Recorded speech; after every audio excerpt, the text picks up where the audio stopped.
Now is a time of transition and reinvention for many people and organizations around the world. Perhaps one of the biggest shifts happening is hiring the right fit and not the best fit. Today, I am going to cover more on how you could focus on hiring someone who could bring value and change to your organizational culture. There are some do's and don'ts as an employer, which ensures you always hire the right person. First, align organization's need and candidate's aspiration that fits the job role and responsibilities. As you create the job description for the role you're hoping to fill, pay attention to how you see the position growing within the next few years. How does your ideal candidate fit into your growth plan for your business? It's important to get a clear sense of both how you foresee the ideal candidate growing in the role that you're hiring for, as well as an understanding of the career goals of your potential candidates. Getting a sense of both aspects will help you determine whether or not there is alignment between your job candidate and the company's goals. Second, prioritize culture fit, and clearly understand your company culture. What kind of workplace do you hope to build, and what traits do you value most in your employees? It's hugely important to make sure that any potential hires fit your company. But in order to determine that, it's important to understand your own culture and what exactly you're looking for in your candidate. During the interview process, ask questions that will highlight the aspects you are looking for in a candidate.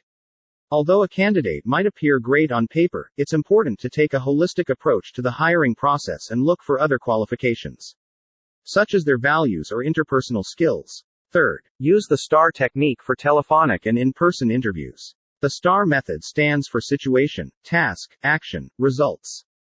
With this behavioral interview approach, employers can find out how candidates would act in certain situations on the job based on their past experiences. Candidates' answers would describe a situation, the required task, the candidate's chosen action, and the result of that action. Fourth, consider evaluation strategies beyond the face-to-face interview. An in-person interview may not always be the best way to evaluate someone's true personality and skills, especially for people who get nervous easily. Does this mean you should abandon interviews altogether? Probably not. But it might mean adding some tools to your interview arsenal beyond simply evaluating resumes. You could pair the process with data, like personality tests, technical assessments, and skills-based questionnaires. So, while you shouldn't forego in-person interviews entirely, consider using additional measurement tools in conjunction with interviews to give you a more well-rounded sense of potential candidates.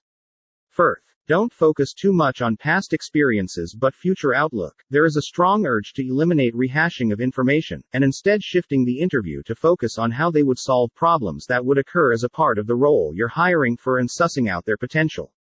You should have open-ended questions that are relevant to the position to see how they answer, and work through the process. Hire people for their future potential, not just their past achievements. Sixth, pay attention to their questions, development areas, and be crystal clear about each other's expectations. Firstly, interviews aren't one-sided. They should be a conversation, thinking of the interview less as a question-answer session and more as a dialogue, in which both you and your potential candidate ask each other questions to determine alignment. Ask an applicant what they know they're not good at, and their answer will help you understand their professional expectations for themselves and whether your assessment of the matches with their own. Being clear up front will also enable candidates to decide for themselves whether or not they are a good fit. 7. Coaching through the transition. Last, but an important factor is a post-hiring process. Please ensure you are engaged with the candidate post all rounds of the interview until his joining date. Also, as he onboards the organization, now your employee, please chalk out a 30, 60, 90 days plan that will enable him to stay inclusive, have a positive learning experience, gain feedback from him as well from his colleagues, and facilitate support to him through his colleagues and his reporting manager. All these activities will enable him to have an optimistic experience and long-term success in the organization.